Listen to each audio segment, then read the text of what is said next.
بسم اللہ الرحمن الرحیم۔ ادارہ ندائے قرآن، خواتین کا درس قرآن، وقت دوپہر 3:15 بجے سے 4:15 بجے تک، تعطیل جمعہ، ہفتہ اور اتوار۔ مردوں کا درس قرآن، وقت رات 10:30 بجے سے 11:30 بجے تک، تعطیل ہفتہ اور اتوار۔ مدرس مفتی ارشاد الرحمن،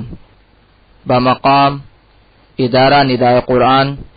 نزد محمدی مسجد، لیاقت آباد نمبر 3، کراچی۔ رابطہ نمبر 0322355069۔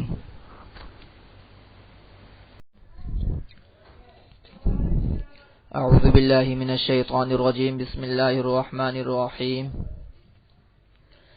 یا ایھا الذین آمنوا شہادۃ بینکم اذا حضر احدکم الموت حین الوصیۃ اثنان ذوا عدل منکم او آخران من غیرکم۔ یہاں سے اللہ رب العزت جب کسی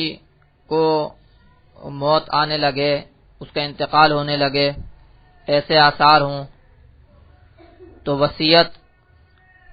کرتا ہے وہ، تو اللہ رب العزت یہاں پر فرما رہے ہیں کہ وصیت جب کرے تو 2 گواہ کر لے جو معتبر ہوں۔ آگے اس کو اللہ رب العزت نے تفصیل کے ساتھ بیان فرمایا ہے، اور اس واقعے کے شان نزول میں پہلے میں واقعہ نقل کر دیتا ہوں تاکہ آیتوں کو سمجھنے میں بھی آسانی ہو۔ حضور صلی اللہ علیہ وسلم کے زمانے میں ایک شخص بدیل اس کا نام تھا، وہ اپنے 2 ساتھیوں تمیم اور عدی کے ساتھ شام کے ملک میں تجارت کے لیے گیا۔ یہ جو بدیل تھا یہ مسلمان تھا، اور اس کے جو 2 ساتھی تھے تمیم اور عدی وہ نصرانی تھے، یعنی کہ عیسائی تھے۔ جب وہ وہاں گیا تو وہاں بیمار ہو گیا، تو اس نے اپنے سامان کی تفصیل اور فہرست جو ہے وہ لکھ کر سامان میں رکھ دی، احتیاط کی وجہ سے۔ پھر جب زیادہ بیمار ہوا تو اس نے اپنے ان 2 ساتھیوں کو وصیت کی کہ میرا سارا سامان میرے وارثوں کو پہنچا دینا۔ جب وہ لوگ واپس گئے تو ان دونوں شخصوں نے وارثوں کو جو ہے وہ سامان پہنچایا، لیکن ایک چاندی کا پیالہ جو ہے وہ گویا کہ چرا لیا اور رکھ لیا، چھپا لیا، وہ نہیں دیا۔ پھر اس کے بعد یہ ہوا کہ جب وارثوں کو سامان ملا، انہوں نے اس میں سے فہرست نکالی، تو اس فہرست میں تو اس پیالے کا بھی ذکر تھا، چاندی کے پیالے کا بھی ذکر تھا، جو کہ ان کو نہیں ملا تھا۔ اس لیے انہوں نے ان دونوں ساتھیوں سے پوچھا کہ بھئی اس نے سامان میں سے کچھ چیزیں کو فروخت کیا تھا کیا، بیچا تھا کیا، یا اس کے علاج معالجے میں کام آیا تھا کیا؟ تو انہوں نے انکار کیا کہ نہیں، اس نے کوئی چیز فروخت نہیں کی تھی، اور اس کے علاج معالجے میں کوئی ایسی چیز کام نہیں آئی تھی۔ تو پھر انہوں نے اس بات کا دعویٰ کیا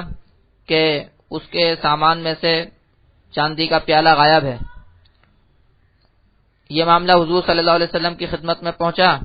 تو ان دونوں نصرانیوں نے قسم کھائی اس بات پر کہ ہم نے کوئی چیز نہیں چھپائی۔ اس کے بعد پھر یہ معاملہ رفع دفع ہو گیا، ختم ہو گیا، لیکن کچھ عرصے بعد چاندی کا وہ پیالہ جو ہے وہ ان دونوں نے ایک سنار کے ہاتھوں فروخت کیا۔ تو یہ معاملہ پھر دوبارہ حضور اقدس صلی اللہ علیہ وسلم کے پاس پہنچا، تو پھر ان آیاتوں کے مطابق حضور صلی اللہ علیہ وسلم نے وارثوں سے یہ قسمیں لیں کہ تم اس بات کی قسم کھاؤ کہ تمہیں اس بات، اچھا یہ بھی میں واضح کر دوں کہ جب سنار کے ہاتھ وہ پیالہ فروخت ہوا تو اس پر ان دونوں شخصوں نے کہا کہ یہ پیالہ جو ہے ہمیں جو ہے اس نے بدیل نے بیچ دیا تھا، اور ہم نے اس لیے اس کا ذکر نہیں کیا تھا کیونکہ ہمارے پاس گواہ نہیں تھے۔ تو اب جب معاملہ جو ہے وہ برعکس ہوا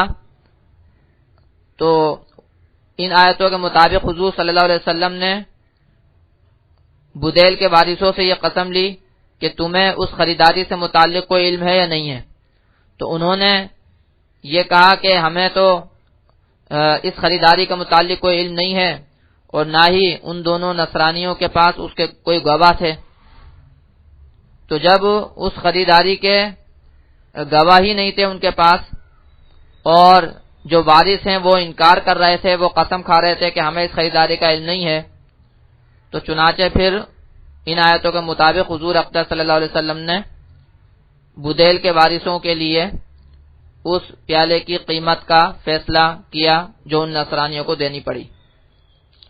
اب آیتوں کو دیکھیں، فرماتے ہیں کہ یا ایھا الذین آمنو، اے ایمان والو،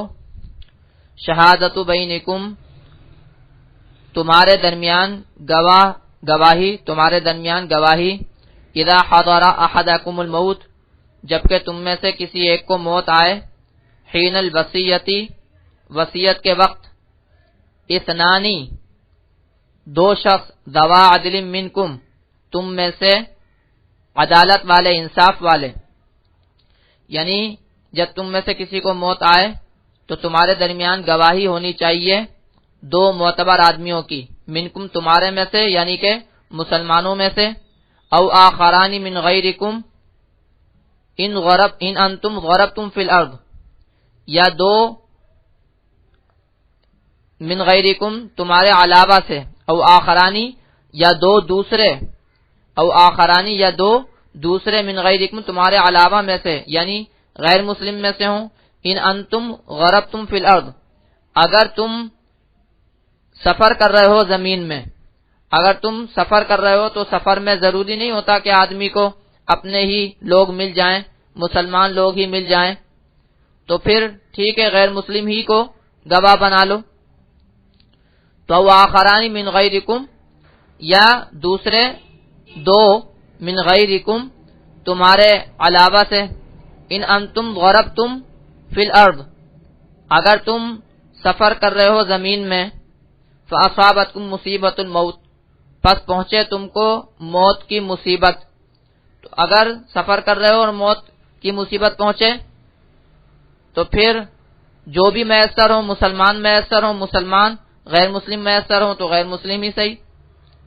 تحبسونہما من بعد الصلاۃ، تم ان کو روکو نماز کے بعد، تم ان کو کھڑا کرو نماز کے بعد، یعنی یہاں یہ فرما رہے ہیں کہ ان سے ایسے وقت میں قسم لو جو ان کے نزدیک قابل احترام ہو، تمہارے نزدیک قابل احترام ہو۔ مسلمانوں کے نزدیک نماز کے بعد کا وقت قابل احترام ہوتا ہے، تو نماز کے بعد ان کو روکو، ان کو کھڑا کرو اور ان سے قسم لو۔ یا جیسے اگر غیر مسلم کو گواہ بنایا ہے تو غیر مسلم کی بھی کوئی عبادت ہوگی تو اس کو اس عبادت کے بعد روکو اور اس سے قسم لو۔ مقصد یہ ہے کہ ایسا وقت ہونا چاہیے جو اس کے نزدیک قابل احترام ہو۔ جب ایسے وقت میں قسم کھائے گا تو اللہ سے ڈرے گا اور صحیح قسم کھائے گا۔ تو فرمایا تحبسونہما، تم ان دونوں کو روکو، من بعد الصلاۃ، نماز کے بعد، فیقسمان باللہ، سو وہ قسمیں کھائیں اللہ کی، ان ارتبتم، اگر تمہیں شک ہو، اگر تو وارثوں کو کوئی شک ہی نہیں ہے تو کوئی مسئلہ ہی نہیں ہے، ان دونوں کو قسمیں کھانے کی ضرورت ہی نہیں ہے، لیکن اگر وارثوں کو شک ہو تو پھر ان گواہوں کو قسم کھانے کی ضرورت ہے، اور وہ قسم کھا کے اپنی سچائی کو بیان کریں گے۔ لا نشتری بھی سامانا، کہ ہم نہیں لیتے اس پر کوئی قیمت، کوئی مال، یعنی وہ یہ قسم کھائیں گے وہ گواہ کہ بھئی ہم سچی گواہی دے رہے ہیں، ہم اس گواہی کے بدلے میں کوئی قیمت وصول نہیں کر رہے، ہم اس گواہی کے بدلے میں کوئی قیمت وصول نہیں کر رہے، ہم کسی کی طرفداری نہیں کر رہے، ولو کان ذا قربا، اور اگرچہ ہو وہ قرابت والا، اور اگرچہ ہو وہ قرابت والا، رشتے والا، تو ہم جو ہے بالکل سچی گواہی دے رہے ہیں کہ معاملہ کیا تھا، وصیت کیا تھی، ہم اس کے بدلے میں کوئی مول نہیں لے رہا ہے، کوئی عوض نہیں لے رہا ہے، کوئی مال نہیں لے رہا ہے، اور ہم کسی کی قرابت داری کا کوئی خیال نہیں کر رہے، بس جس طرح ہمیں گواہ بنایا گیا تھا اسی طرح کی ہم گواہی دے رہے ہیں۔ تو فرمایا کہ فیقسمان باللہ، سو وہ قسم کھائیں اللہ کی، ان ارتبتم، اگر تم کو شبہ ہو، لا نشتری بھی تمنا، وہ کیا قسم کھائیں گے کہ لا نشتری بھی تمنا، کہ ہم نہیں خریدتے اس کے بدلے میں قیمت، اس کے بدلے میں ہم کوئی مول نہیں لیتے اس شہادت کے گواہی کے بدلے میں، ولو کان ذا قربا، اور اگرچہ ہو وہ قرابت والا، ولا نکتم شہادت اللہ، اور ہم نہیں چھپاتے اللہ کی گواہی، یہ تو اللہ کے واسطے ہم گواہی دے رہے ہیں نا، اللہ نے یہ طریقہ کار مقرر کیا ہے، تو ہم یہ گواہی نہیں چھپا رہے، بلکہ جو بات ہے ہم بالکل صحیح بیان کر رہے ہیں، اس طرح کی قسم کھائیں گے وہ اور اس طرح کی گواہی دیں گے۔ انا اذا لمن الآثمین، بے شک تب تو ہم گناہ گاروں میں سے ہیں، یعنی اگر ہم اس گواہی کے بدلے میں کوئی قیمت لے رہے ہوں، کوئی عوض لے رہے ہوں، یا کوئی کسی کی قرابت داری اور رشتہ داری کا ہم پاس کر رہے ہوں، یا اللہ تعالیٰ کی اس شہادت کو، گواہی کو ہم چھپا رہے ہوں، کوئی بھی گڑبڑ کر رہے ہوں، تو ہم گناہ گار ہوں گے، اور ہم گناہ گار نہیں ہونا چاہتے۔ انا اذا لمن الآثمین، تب تو بے شک ہم گناہ گاروں میں سے ہوں گے۔ آگے فرماتے ہیں کہ فَإِنْ عُثِرَ عَلَىٰ أَنَّهُمَا اسْتَحَقَّا إِثْمًا، یہ گویا ایک جو مرحلہ ہے گواہی کا وہ تو سمجھے مکمل ہو گیا، بلکہ یہ کہا جائے گا کہ یہ دوسرا مرحلہ ہے۔ پہلا مرحلہ تو وہ ہوا کہ جس کو موت آنے لگے تو اس کے لیے بہتر یہ ہے کہ وہ وصیت کر جائے دو گواہوں کی موجودگی میں، یہ بہتر طریقہ اللہ رب العزت نے بیان فرمایا، تاکہ آگے کو جو بھی معاملات ہوں تو وہ صحیح طریقے پر ہوں۔ اور خاص طور سے ویسے تو جو وارث ہیں ان کے لیے حصے قرآن میں مقرر ہو چکے ہیں پیچھے، لیکن اگر کسی کے لیے وارثوں کے علاوہ کسی کے لیے وصیت کرنا چاہتا ہے تو دو گواہ اس میں بنا لینے چاہیے، اور خاص طور سے اگر سفر میں ہو تو زیادہ ضرورت ہوتی ہے وصیت کرنے کی۔ اور پھر گویا دوسرے مرحلے میں یہ کہ اگر وارثوں کو شبہ ہے ان گواہوں کے اوپر تو وہ گواہ جو ہے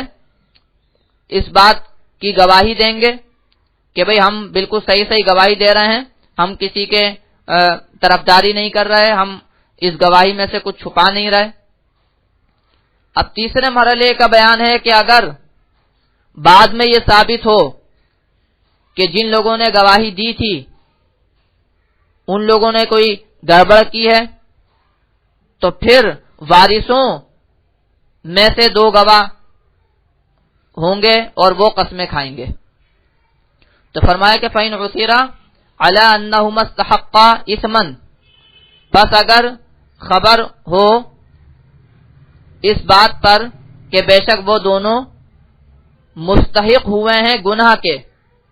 ان دونوں نے ارتکاب کیا ہے گناہ کا، اگر اس بات کے اوپر اطلاع ہو جائے، بعد میں اس بات کا پتہ چل جائے کہ وہ جو دونوں گواہ تھے انہوں نے گڑبڑ کی تھی، انہوں نے کچھ چھپا لیا تھا، یا انہوں نے کوئی غلط گواہی دی تھی، اگر اس بات کا پتہ چل جائے تو اب کیا کرنا ہے؟ تو فَإِنْ عُثِرَ عَلَىٰ أَنَّهُمَا اسْتَحَقَّا إِثْمًا، پس اگر اطلاع ہو جائے اس بات پر کہ بے شک وہ دونوں مستحق ہوئے گناہ کے، یعنی ان دونوں نے ارتکاب کیا گناہ کا، جس کی تفصیل میں نے ابھی بتائی کہ کوئی چیز چھپا لی یا غلط گواہی دی، تو اب کیا ہوگا؟ فآخران یقومان مقامہما، سو دوسرے دو کھڑے ہوں گے ان دونوں کی جگہ. اب ان کے اوپر گواہی دینے کے لیے دو دوسرے کھڑے ہوں گے. فآخران یقومان مقامہما، پس دوسرے دو کھڑے ہوں گے ان دونوں کی جگہ. اب دوسرے دو ان کے مخالفت میں گواہی دیں گے، ان کے خلاف گواہی دیں گے. کن لوگوں میں سے؟ من الذین استحق علیہم الاولیان، من الذین استحق علیہم الاولیان، ان لوگوں میں سے کہ جن کے اوپر جن کا حق دبا ہے، جن کے لیے حق ثابت ہوا ہے، ان میں جو زیادہ قریب ہوں گے، یعنی جو وارث ہیں ان کا حق دبا ہے، ان کا حق مارا گیا ہے، تو ان کا یعنی ان جو قریب کے وارث ہوں گے تو ان میں سے دو کھڑے ہوں گے ان دونوں پچھلے گواہوں کے خلاف. فیقسمان باللہ، سو وہ دونوں قسمیں کھائیں گے اللہ کی. لشہادتنا احق من شہادتہما، کہ ہماری گواہی زیادہ لائق ہے، زیادہ سچی ہے ان دونوں کی گواہی سے. وہ اس بات کی گواہی دیں گے اور اس بات کی قسم کھائیں گے کہ ہماری گواہی زیادہ بہتر ہے، زیادہ سچی ہے ان دونوں کی گواہی سے. ان دونوں نے گڑبڑ کی ہے، ان دونوں نے، ایک تو وہ صورت ہے مثال کے طور پر کہ اگر وہ دونوں جو گواہ ہیں انہوں نے وہ اگر اپنی بات کے اوپر مزید کوئی گواہی پیش کر دیں تو ٹھیک ہے، لیکن اگر وارث اس بات کا دعویٰ کریں کہ ان دونوں نے غلط گواہی دی ہے یا ان دونوں نے کوئی چیز چھپا لی ہے، دبا لی ہے، تو اس صورت میں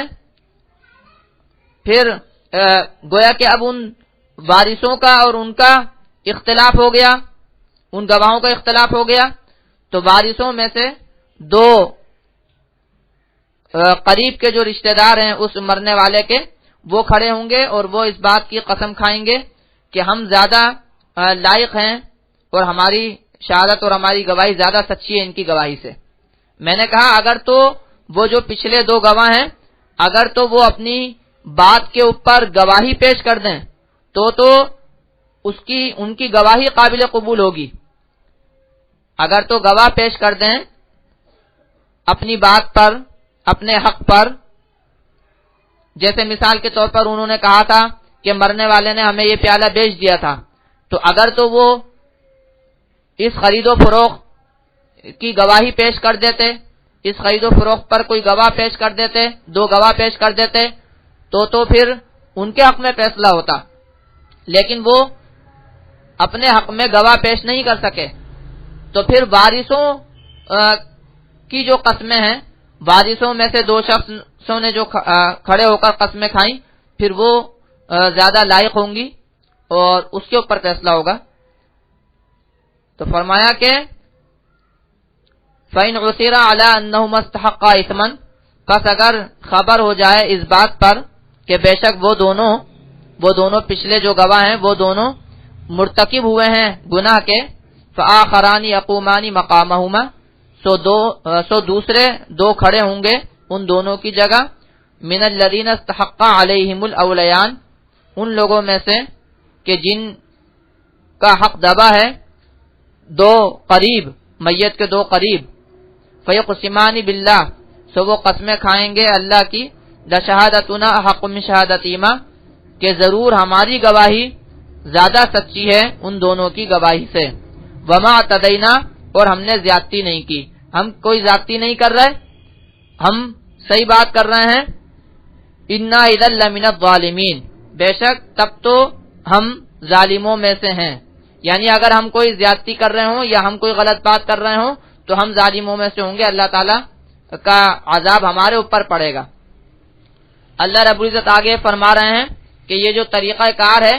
یہ طریقہ کار ذالک ادنی ان یاتوا بالشہادۃ علی وجہہا، یہ طریقہ کار اس لیے مقرر کیا گیا ہے کہ یہ زیادہ نزدیک ہے اس بات کے کہ وہ لائیں گواہی علی وجہہا، اپنے چہرے پر یعنی بالکل صحیح طریقے پر. یہ جو اللہ نے طریقہ کار مقرر کیا ہے کہ یہ جو میت کے جو دو گواہ ہیں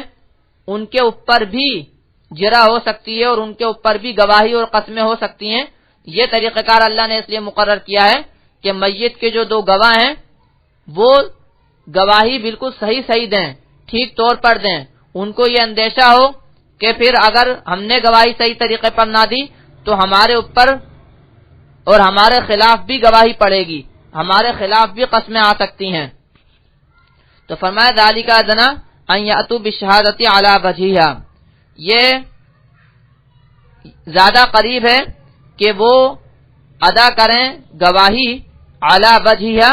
اپنے چہرے پر، گواہی کے چہرے پر یعنی بالکل ٹھیک طریقے پر. یہ طریقہ کار اس لیے مقرر کیا گیا کہ یہ طریقہ کار زیادہ نزدیک ہے اس بات کے کہ وہ پیش کریں گواہی صحیح طریقے پر. او یخافوا ان ترد ایمان بعد ایمانہم، یا وہ ڈریں کہ لوٹا دی جائیں گی قسمیں ان کی قسموں کے بعد، یا وہ اس بات کا اندیشہ کریں گے کہ اگر ہم نے صحیح طریقے پر گواہی نہ دی تو ہمارے اوپر دوسروں کی قسمیں جو ہے نا وہ کھلوائی جائیں گی اور دوسروں کو ہمارے اوپر گواہ بنایا جائے گا. تو اس بات سے ڈریں، یہ اس لیے یہ طریقہ کار مقرر کیا گیا. ورنہ اگر یہ طریقہ کار مقرر نہ کیا جاتا تو میت کے جو دو گواہ ہیں ان کو کھلی چھوٹ مل جاتی کہ وہ جس طرح کی چاہے گواہی دیں اور جو کچھ چاہیں چھپا لیں. تو اللہ رب العزت نے اس لیے یہ طریقہ کار مقرر کیا. ذالک ادنی ان یاتوا بالشہادۃ علی وجہہا، یہ زیادہ نزدیک ہے اس کے کہ وہ ادا کریں گواہی کے چہرے پر یعنی کہ گواہی کے طریقے پر، جیسی گواہی ہے بالکل ویسی ہی پیش کریں. او یخافوا ان ترد ایمان بعد ایمانہم، یا وہ ڈریں کہ لوٹائی جائیں گی قسموں کے بعد، ان کی قسموں کے بعد مزید قسمیں لوٹائی جائیں گی، اس بات کا اندیشہ کریں. واتقوا اللہ، اور اللہ سے ڈرو. واسمعوا، اور سن رکھو. یہاں یہ واضح فرما دیا کہ ان سارے معاملات میں اللہ سے ڈرنا چاہیے. جو اللہ سے ڈرے گا تو معاملات کا صحیح خیال رکھے گا. اور فرمایا واسمعوا، اور سنو، یعنی یہ سننے سنانے کا معاملہ ہے نا سارا. یہ کسی کو مثال کے طور پر میت نے جو وصیت کی تو اب جو جن کو وصیت کر رہا ہے اور جن کو گواہ بنا رہا ہے تو ان کو چاہیے کہ غور سے سنیں تاکہ صحیح طریقے پر گواہی دے سکیں. ایسا نہیں کہ صحیح طریقے پر سنا نہیں تو پھر کیسے گواہی صحیح دیں گے. اور خاص طور سے یہ بھی آپ کو معلوم ہے کہ جو مرنے والا ہوتا ہے وہ بیچارہ بیمار ہوتا ہے، تکلیف میں ہوتا ہے، تو اس کے جو الفاظ ہوتے ہیں، جو جملے ہوتے ہیں وہ عام طور سے آہستہ آواز میں ہوتے ہیں اور کچھ لڑکھڑا بھی رہے ہوتے ہیں، ٹوٹ پوٹ کا شکار ہوتے ہیں اس کے الفاظ. تو اس لیے اللہ نے جو گواہ ہیں ان کو یہ فرمایا کہ واسمعوا، اور سنو، یعنی کہ غور سے سنو جس بات پر تمہارے کو گواہ بنایا جا رہا ہے، جو وصیت تمہیں کی جا رہی ہے اس کو غور سے سنو تاکہ بعد میں کوئی گڑبڑ نہ ہو. واللہ لا یہدی القوم الفاسقین، اور اللہ تعالی راہ نہیں دیتا فاسق لوگوں کو، نافرمان لوگوں کو. یعنی اگر کوئی اس میں گڑبڑ کرتا ہے تو وہ فاسق ہے، نافرمان ہے، اور اللہ تعالی فاسق لوگوں کو راہ نہیں دیتا.